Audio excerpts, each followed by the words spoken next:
What's up? John Sonmas here, and today we are going to be continuing on our series on Seneca's letters to Lucilius. If you haven't checked it out already, go and check out the playlist and you can watch and listen to all the letters as I'm giving commentary on them and reading them. And if you haven't already, click the subscribe button, click the bell so you don't miss any videos, because you don't want to miss these letters, this wisdom that has been given down the ages over 2,000 years ago from Seneca. It's number 16 and it's called On Philosophy, the Guide of Life. So verse 1 says, "It is clear to you, I am sure, Lucilius, that no man can live a happy life or even a supportable life without the study of wisdom. You know also that a happy life is reached when our wisdom is brought to completion, but that life is at least endurable even when our wisdom is only begun.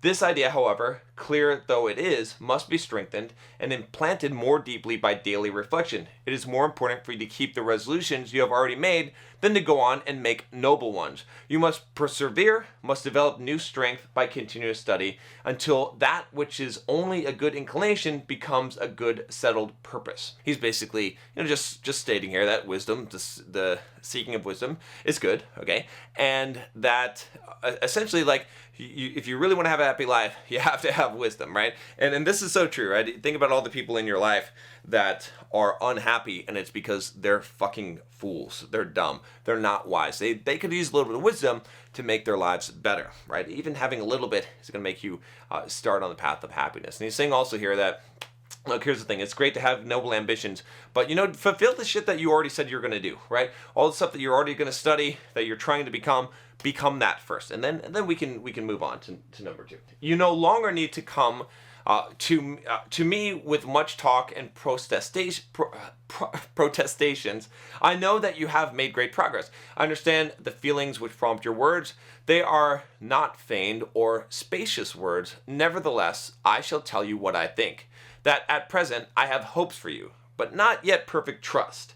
And I wish that you would adopt the same attitude towards yourself. There is no reason why you should put confidence in yourself too quickly and readily. Examine yourself, scrutinize and observe yourself in diverse ways, but mark before else whether it is in philosophy or merely in life itself that you have made progress. So he's basically saying this. He's like, look, you're a pretty cool guy, you're pretty smart, you're pretty wise at this point, but I don't quite trust you yet, and you shouldn't trust yourself either. What you need to do is you need to introspect. You need to examine yourself, and you need to say, look, have I actually made progress in philosophy? Have I actually become more wise? Have I actually made progress down the path? Or have I just progressed through life? Have I just gotten a raise because, hey, I've been working the job for a long time, right? And this is something I think we all need to do, is we need to look and say, look, have we actually grown as human beings? Have we actually emotionally grown? Have we mastered our emotions better? Have we developed ourselves, our character, our spirit better? Or is it just that we're more successful in life because we have lived? Have we just progressed in life, right? Number 3. Philosophy is no trick to catch the public. It is not devised for show. It is a matter not of words, but of facts. It is not pursued in order that the day may yield some amusement before it is spent, or that our leisure may be relieved of a tedium that irks us. It molds and constructs the soul. It orders our life, guides our conduct, shows us what we should do and what we should leave undone. It sits at the helm and directs our course as we waver amid uncertainties. Without it, no one can live fearlessly in our peace of mind. Countless things that happen every hour call for advice, and such advice is to be sought in philosophy. So essentially he's saying this, you're not just studying philosophy for the fun of it. It's not just to take up time. It's not just to, go on Jeopardy or Trivial Pursuit. It's actually to guide your life, right? It's actually to answer the hard questions that you have in life. It's like when you run into problems, philosophy is going to be there. It's going to teach you. It's going to be your guide. So you're studying this not just for fun, not just to take up time, not to show it off, but ultimately as a guide to your life, right? One of the most important things, if not the most important thing, according to Seneca. 4. Perhaps someone will say, how can philosophy help me if fate exists? Or what avail is philosophy if God rules the universe? Or what avail is if chance governs everything? For not only is it impossible to change things that are determined, but it is also impossible to plan beforehand against what is undetermined. Either God has forestalled my plans and decided what I am to do, or else fortune gives no play to my plans. Number 5, whether the truth, Lucilius, lies in one or all of these views, we must be philosophers. Whether fate binds us down by an inexorable law, or whether God, as arbiter of the universe, has arranged everything, or whether chance derives and tosses human affairs without method, philosophy ought to be our defense. She will encourage us to obey God cheerfully, but fortune defiantly. She will teach us to follow God and endure chance. So he's basically saying this, like, here's why.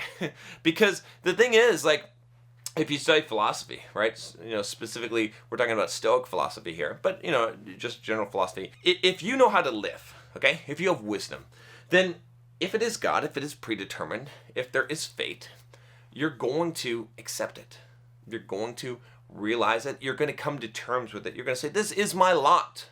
This is my role. I accept my role. I'm a dutiful servant, and I accept my role because I understand the way the universe works, and I'm all is well within me, right? I'm happy to serve. I'm happy to be what I was called to be in life. If God has said this is your fate, if fate has said this is the way it's going to go, why would you fight that? There's no point. There's no point in fighting what you cannot control. It's better to accept it, to accept the world, to accept things as they are. But then he says, on the other hand, okay, if it's chance, then we're gonna fight fortune defiantly. Okay, we're going to endure chance, right? So what does that mean? It means that, like, if it's all random, if there's no purpose for it, then we're going to stand still against that shit. We're not gonna let fortune smack us this way and smack us that way and give us riches and take riches from us and in the process beat us up. We're gonna say, look, you know what? Whatever fortune's going to do, fine. Whatever chance is going to do, I will stand here and I will endure it.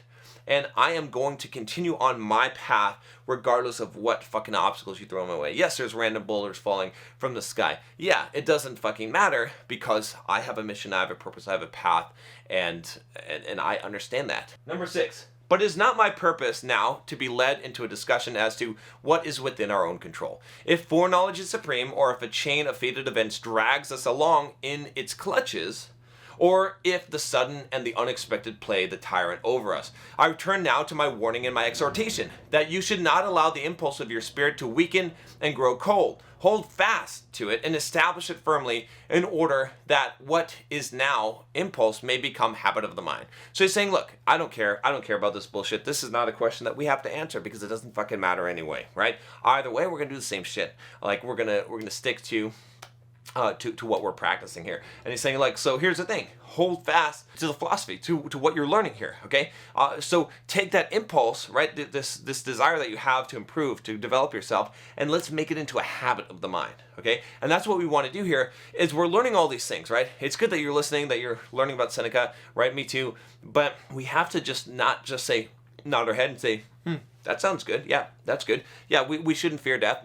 That's great. We need to actually implement it so much that it becomes a habit of the mind so that when we're in traffic, you're actually not angry at the other cars, that you're actually peaceful, that you're actually okay with that because you have developed yourself to the point of having the emotional mastery to actually be able to be calm, to honestly, like, for it to happen automatically. We don't have to try it, right? Where people aren't going to rattle you. They're not going to rattle your cage. And when shit happens, that's random, that would be disappointing. You're like, well, easy come, easy go. Number 7.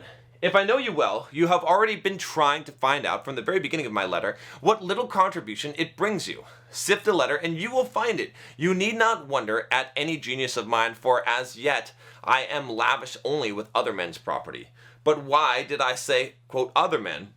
Whatever is well said by anyone is mine, right? He likes to say this, that this also is a saying of Epicurus. If you live according to nature, you will never be poor. If you live according to opinion, you will never be rich. So, this is a quote. He always gives a little quote here.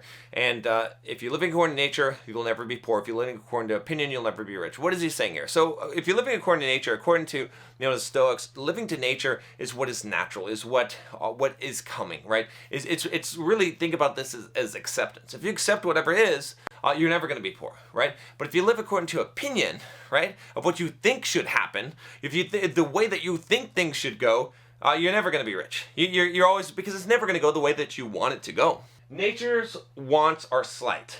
The demands of opinion are boundless. Suppose that the property of many millionaires is heaped up in your possession.